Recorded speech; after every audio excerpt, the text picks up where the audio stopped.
Yang namanya moderat itu bukan yang bukan-bukan, tetapi yang iya-iya. Gitu.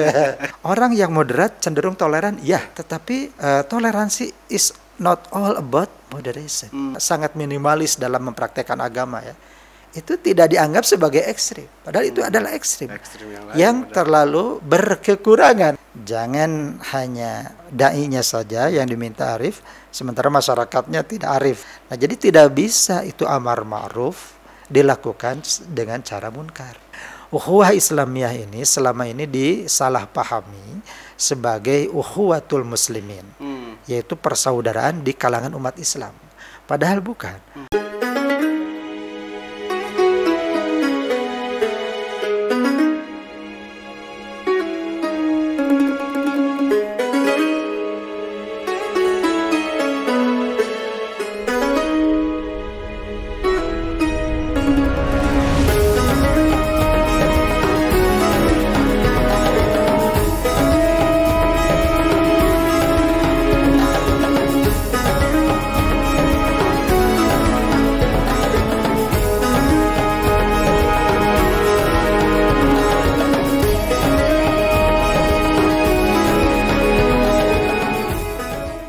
Bismillahirrahmanirrahim. Assalamualaikum warahmatullahi wabarakatuh. Waalaikumsalam warahmatullahi wabarakatuh. Alhamdulillahirabbil alamin. Allahumma sholli ala sayyidina Muhammad wa ala alihi wa sahbihi ajmain. Alhamdulillah, Ikhwan Mandala TV berjumpa kembali di acara Sarmada, sajian ringan hikmah Ramadan. Kali ini bersama saya Acep Muslim. Ikhwan Mandala TV, hari ini merupakan hari yang spesial. Kita sama-sama akan berbincang tentang dunia dakwah, sekitar perkembangan apa yang berubah, apa yang menarik dalam dunia dakwah di Indonesia. Dan untuk membincang tentang hal tersebut, alhamdulillah bersama kita hari ini telah hadir Profesor Dr. Dindin Salahuddin MAG. Apa kabar nih, Prof? Alhamdulillah. Alhamdulillah. Baik, ya. Terima kasih banyak sudah hadir bergabung bersama kita nih, Prof. Terima kasih sudah diundang ke sini. Alhamdulillah. Acara khasnya Fakultas Dakwah nih, Prof. Ya, ngobrol-ngobrol ringan. Ngobrol-ngobrol ringan. Penuh makna. Iya, bermakna, berhikmah. Alhamdulillah. Ikhwan Mandala TV, saya sebagian besar dari Anda pasti sudah kenal Prof. Dindin. Cuman saya ingin coba melihat Prof. Dindin dari yang saya kagumi saya secara pribadi. Jadi salah satu hal yang saya kagumi dari Prof. Dindin itu adalah spektrum bidang keilmuan beliau yang luas. Mungkin sebagian dari kita mengenal beliau sebagai ahli ilmu dakwah, ahli keagamaan Islam. Beliau juga seorang pimpinan pondok pesantren, di samping tentu saja seorang wakil dekan 2 di Fakultas Dakwah dan Komunikasi. Tapi beliau juga mungkin belum banyak yang tahu adalah seorang yang juga seorang pakar di bidang ilmu sosial, termasuk antropologi.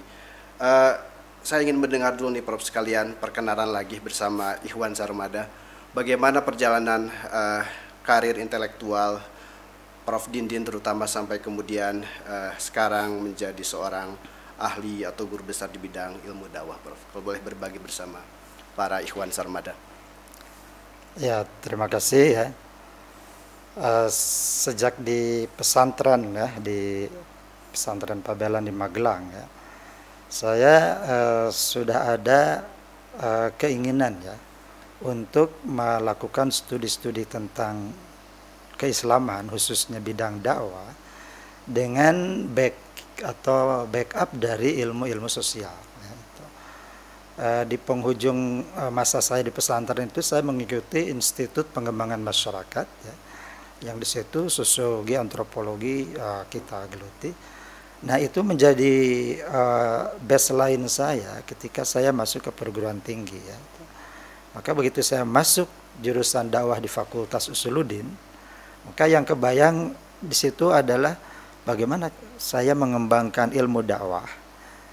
Tentu saja dengan kekuatan pokoknya hazanah Islam ya, tetapi ini dipadukan, diintegrasikan dengan dukungan ilmu sosial.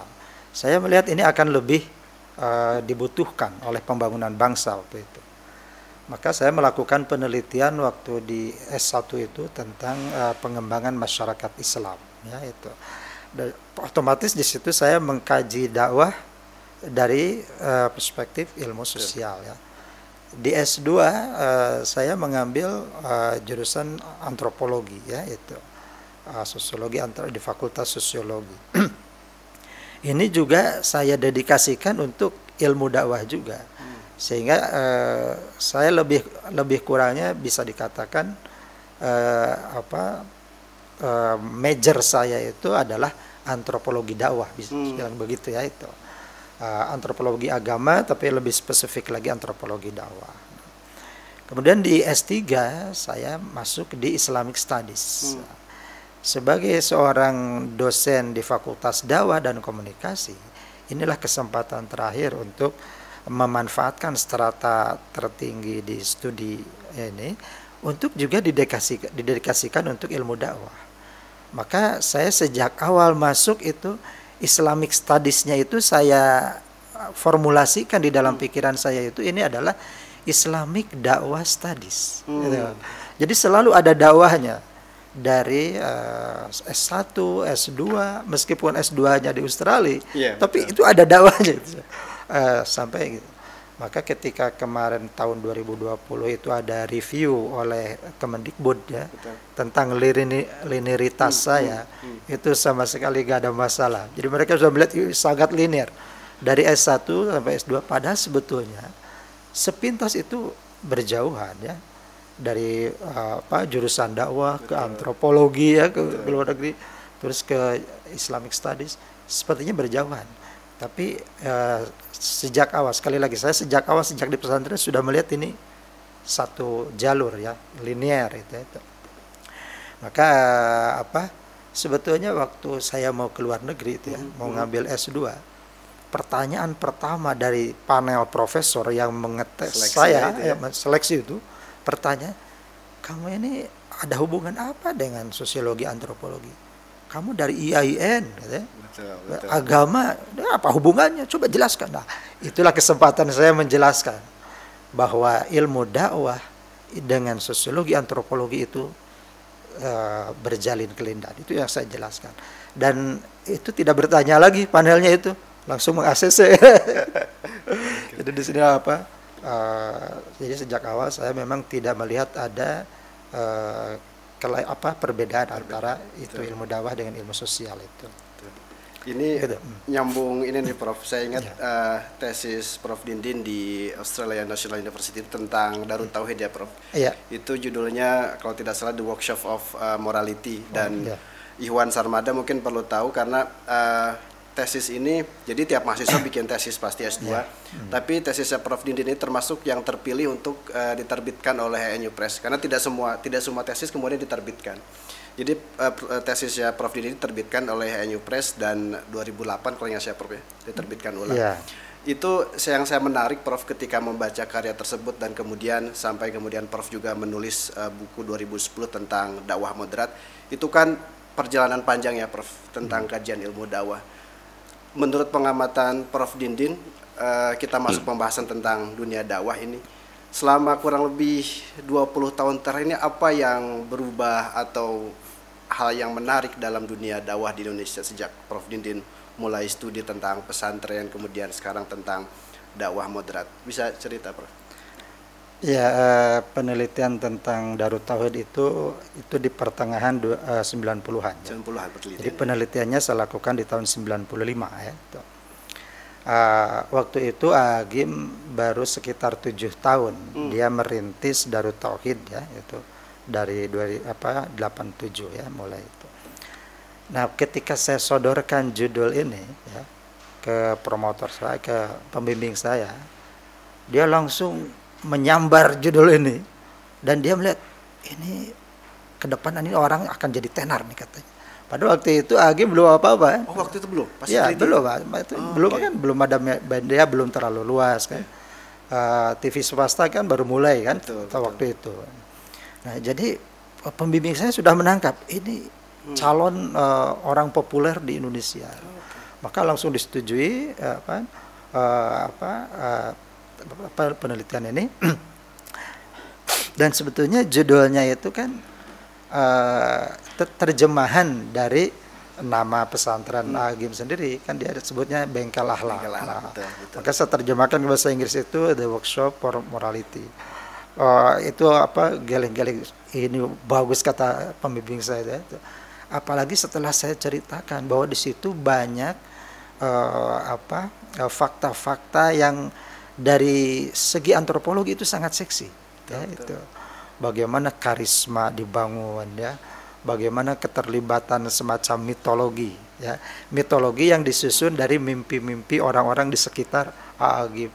Ini betul-betul objek antropologi. Maka pembimbing itu sangat tertarik sampai dia menyebut ini sebuah topik penelitian yang disebutnya excellent ya. Kemudian penelitinya saya disebut brilian ya, oleh itu di pengantarnya itu ya. Betul, betul.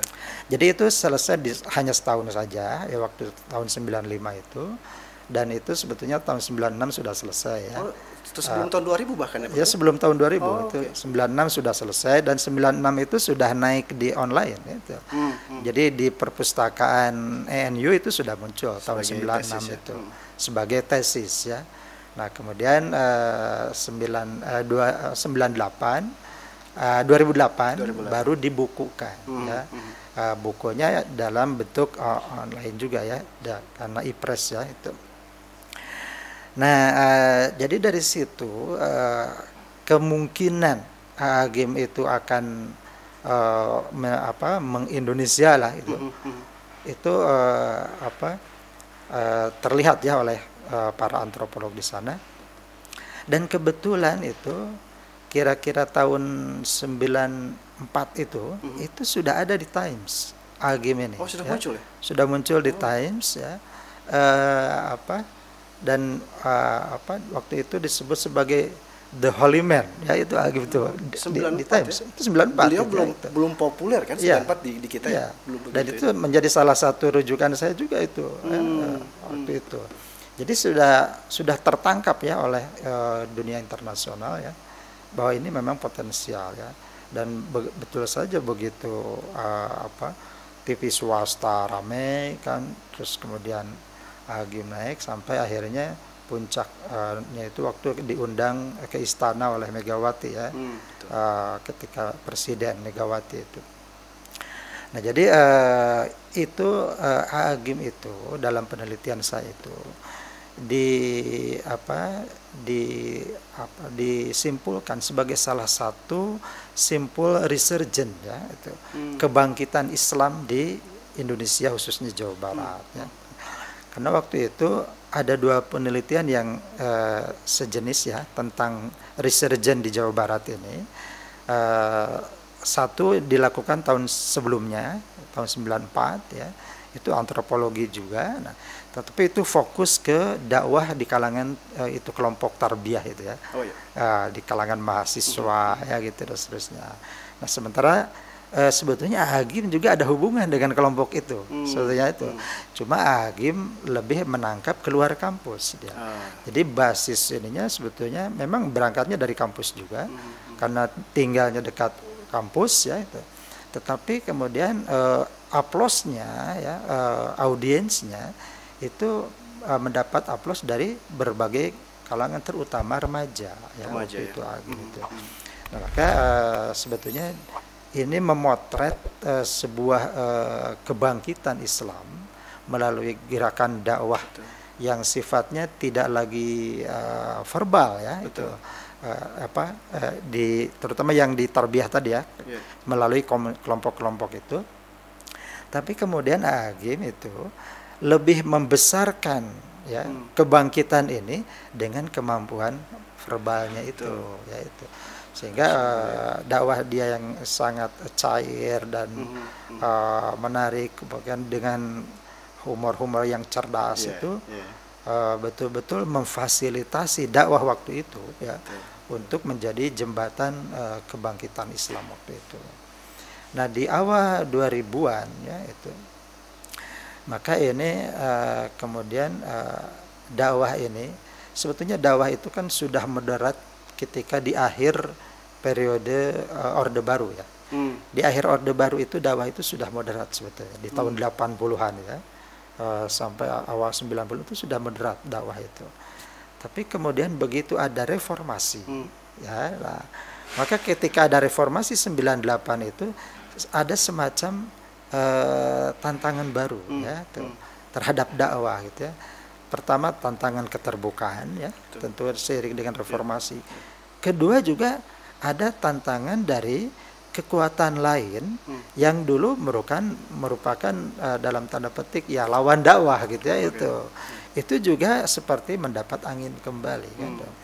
Maka di sini sebetulnya di awal 2000-an itu mulai ada semacam terbentuk lagi ekstremitas, ya. Nah, ada ekstremitas kanan yang tadi karena gairah dakwah, gairah Islam, karena kebangkitannya, sehingga kadang-kadang melewati batas, ya. Jadi bentuk kesalehan baik personal maupun sosial yang melewati batas, mujawazatul had. Nah, dengan ifrat itu jadi berlebihan yang terlalu positif, gitu, terlalu ke kanan. Nah, di samping itu ada juga yang muncul lagi yang dulu waktu tahun 70-an atau 60-an itu ada ekstrim kiri. Nah, itu mendapat angin lagi setelah reformasi itu di 2000-an itu. Kebebasan ya, Jadi akhirnya dua ekstrim ini mulai muncul lagi, ekstrim kanannya muncul lagi, ekstrim kirinya muncul lagi. Nah, itu seiring dengan reformasi di akhir 90-an dan di awal 2000-an, ya. Nah, maka di situ kemudian para ahli dakwah mulai meneliti mengapa terjadi ekstremitas. Itu. Jadi moderasi itu sebetulnya mukobalahnya, lawan katanya itu bukan radikalisme, tetapi ekstremisme atau ekstremitas. Gitu.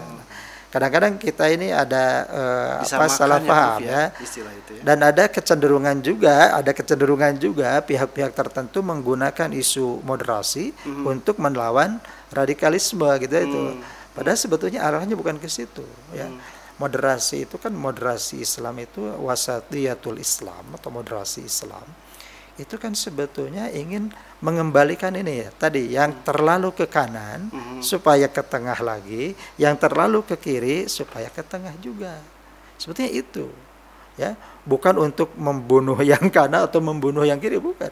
Jadi moderasi itu kan, yang namanya moderat itu bukan yang bukan-bukan, tetapi yang iya-iya.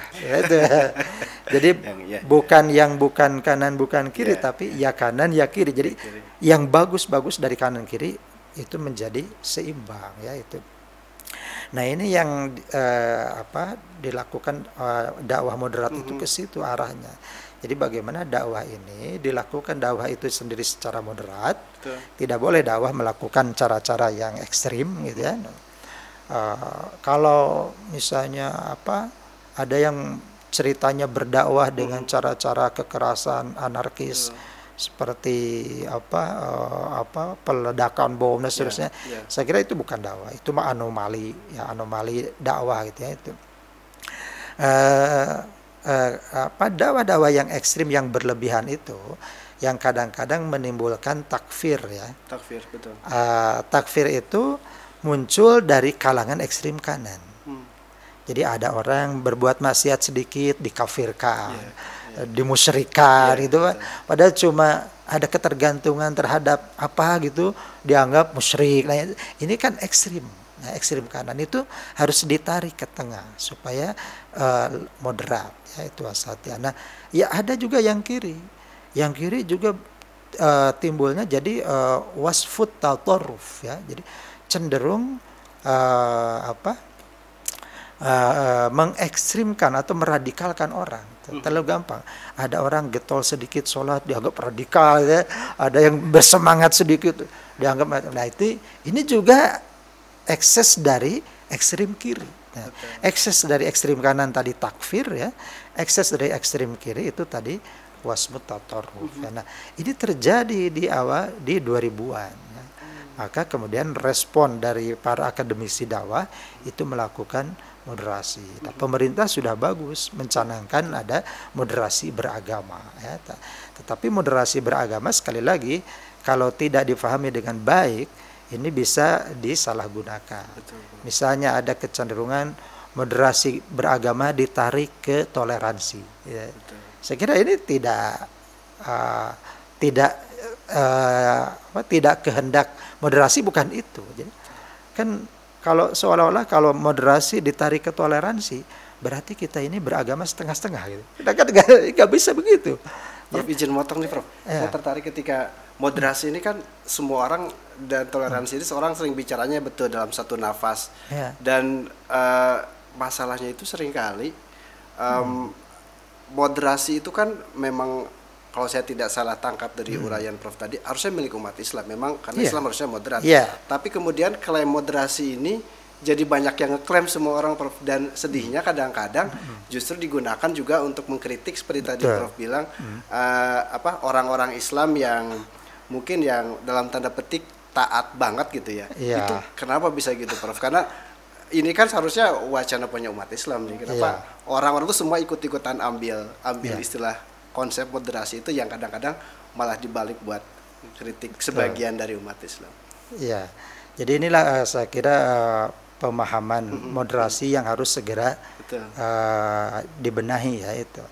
Sekali lagi tadi kalau kita bandingkan dengan toleransi itu moderasi is one thing, ya. Tolerance is another thing, ya itu. Ini dua hal yang memang ada hubungannya. Orang yang moderat cenderung toleran, ya. Tetapi toleransi is not all about moderation. Itu. Ini sebetulnya. Nah, sekarang ini ada kecenderungan begitu. Kan begitu ada orang yang berbeda agama gitu. Oh, kita kan harus beragama secara moderat, itu gak ada hubungannya.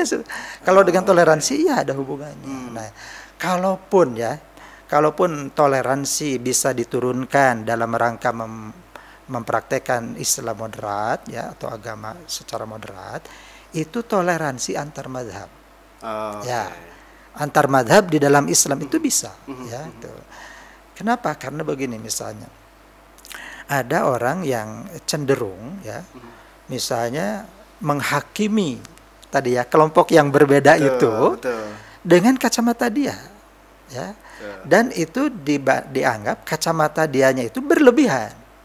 Ya, misalnya tadi ada orang ziarah kubur, misalnya ziarah kubur. Nah, lalu dianggap wah ini musyrik. Nah, ini dia menghakimi ziarah kubur sebagai musyrik dengan frame dia yang menurut moderasi Islam itu tidak moderat. Sebab kalau yang moderat itu kalau cuma begitu kan dilihat dulu ya, ke kubur itu apa. Kalau memang ke kubur itu sholat, menyembah isi kubur, nah itu baru ya itu musyrik kan itu. Tapi kalau orang cuma datang ke situ beramal soleh, menunjukkan mahabbah kepada wali, kepada ulama, itu adalah amal soleh. Amal soleh itu aktivitas yang baik. Ya. Masa itu dianggap musyrik? Nah, jadi kadang-kadang kita ini menggunakan frame kita, perspektif kita terlalu berlebihan, sehingga orang yang punya frame lain dan menurut orang itu baik-baik saja, fine-fine saja, lalu kita tadi ada takfir ya, ada penyematan kekufuran kepada orang lain itu. Nah, ini saya kira harus dimaknai ke situ. Kalaupun toleransi ya, kalaupun toleransi diturunkan dari moderasi itu ke situ antar madhab ya itu. Nah, kalau dalam hubungannya dengan agama lain, pemeluk agama lain, memang Islam mengajarkan toleransi sebagai sebuah poin pelajaran tersendiri, ya. Another point different from moderation, ya itu. Jadi ini toleransi ini tidak diturunkan dari moderasi, tapi ini memang sebuah ajaran penting di dalam Islam. Bagaimana kita menghargai masyarakat yang berbeda agama, itu sangat diajarkan oleh Islam ya. Dan kita jangankan kepada sesama manusia ya, kepada semua makhluk saja, hewan saja kita tidak boleh menyakiti, tidak boleh ada seterusnya itu. Saya kira ajaran-ajaran toleransi di dalam Islam itu adalah satu khazanah tersendiri yang sebetulnya tidak usah dikaitkan dengan moderasi gitu ya. Nah, moderasi adalah untuk mengamankan praktek beragama umat Islam ini jangan ekstrim, ya. Baik ekstrim kanan yang getol teuing, ya, maupun ekstrim kiri yang males teuing, nah gitu ya. Ya. Nah, sekarang ini kadang-kadang isu moderasi itu lebih diarahkan kepada kanan itu, ya.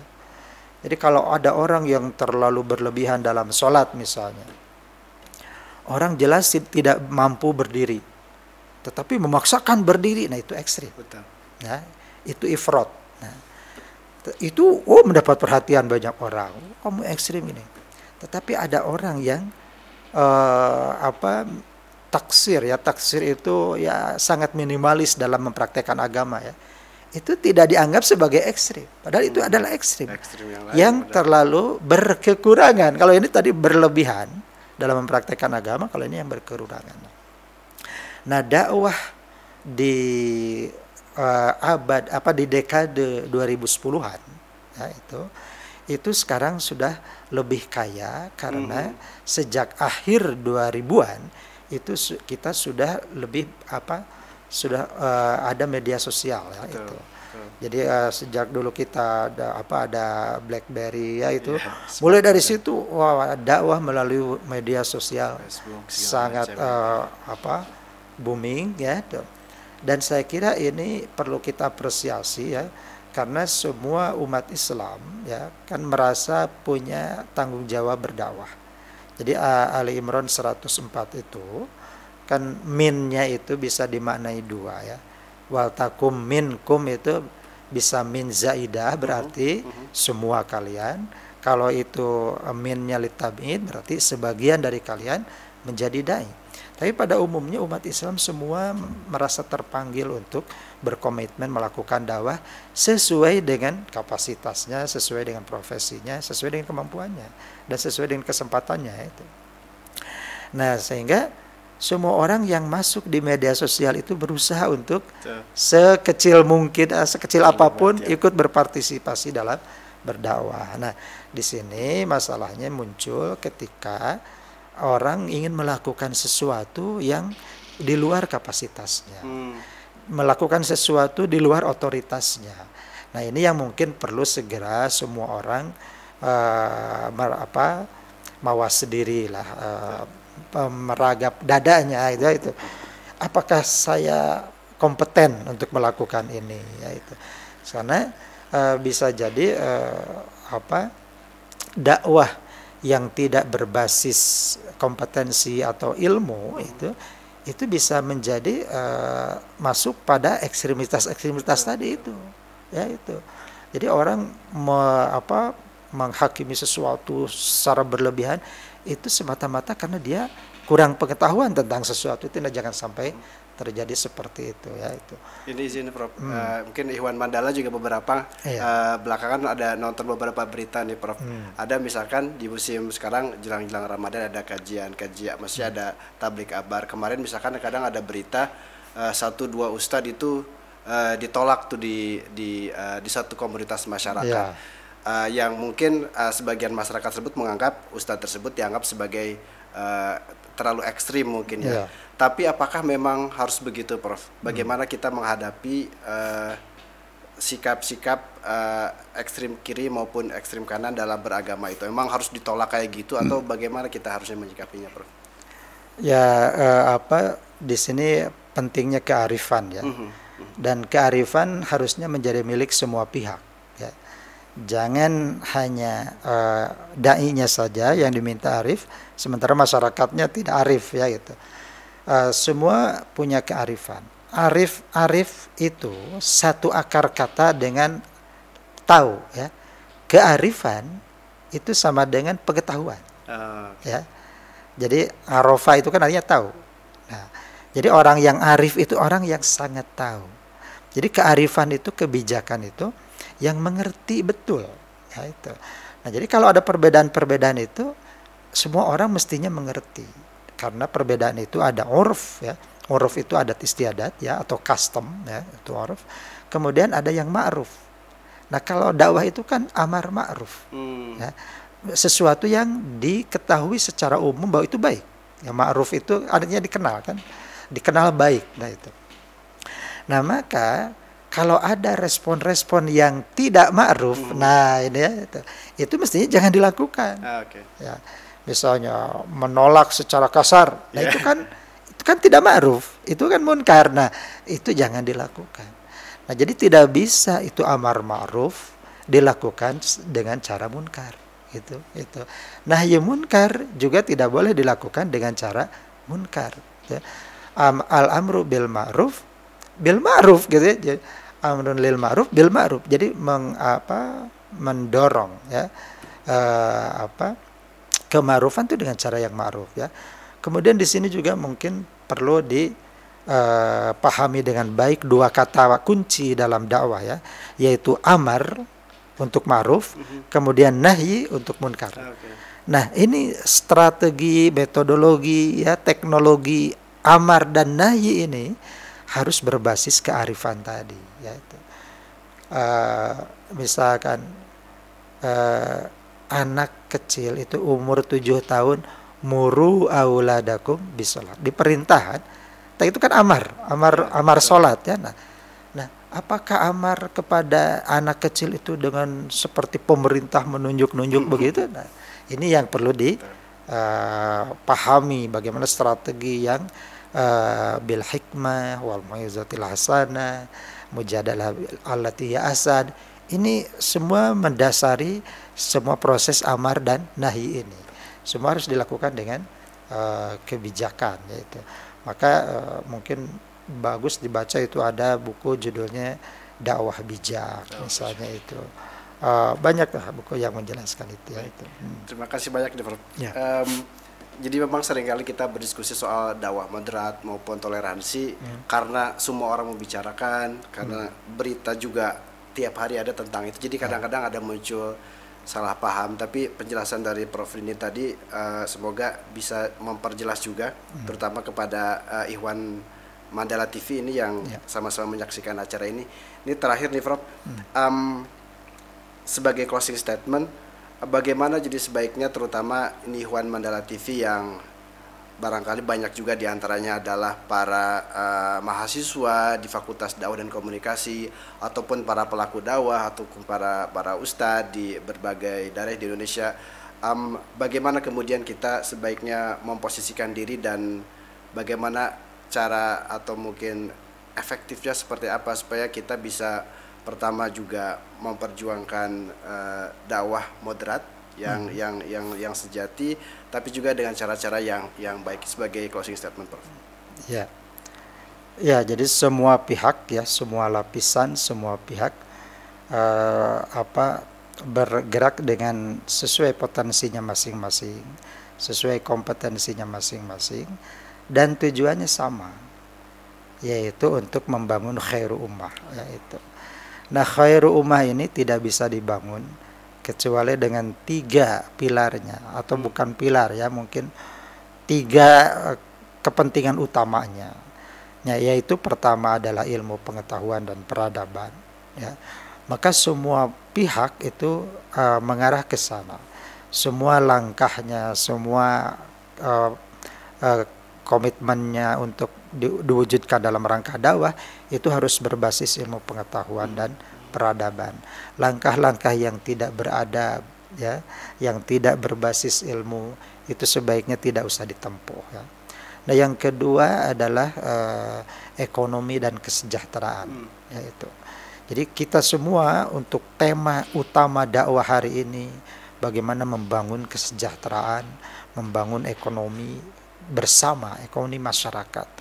Maka perilaku-perilaku atau kebijakan-kebijakan yang kira-kira mencederai ekonomi dan kesejahteraan berbangsa masyarakat itu harus dihindari ya itu. Dan yang ketiga, ini yang terpenting dan yang sampai hari ini masih menjadi tugas besar kita bersama, yaitu ukhuwah ya, harmoni ya itu. Nah, harmoni ini dalam konsep Islam disebut dengan ukhuwah Islamiyah. Ukhuwah Islamiyah ini selama ini disalahpahami sebagai ukhuwatul muslimin, yaitu persaudaraan di kalangan umat Islam. Padahal bukan. Ukhuwah Islamiyah itu adalah persaudaraan berbasis ajaran Islam. Oh. Nah, persaudaraan berbasis ajaran Islam itu mengatur juga bagaimana bersaudara dengan tetangga yang non-Muslim, ya, bagaimana dengan sesama anak bangsa dengan beragam agamanya, bagaimana dengan masyarakat dunia. Nah itu, jadi di dalam ukhuwah Islamiyah itu ada ukhuwah wataniyah, ada ukhuwah diniyah, keagamaan, ada ukhuwah basyariyah. Nah ya, tiga ini semuanya dalam frame ukhuwah Islamiyah.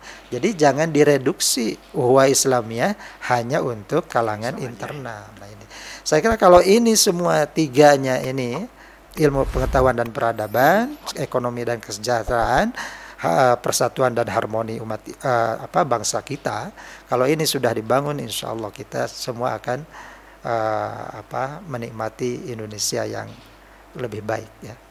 Baik, terima kasih banyak Prof. Dindin, luar biasa.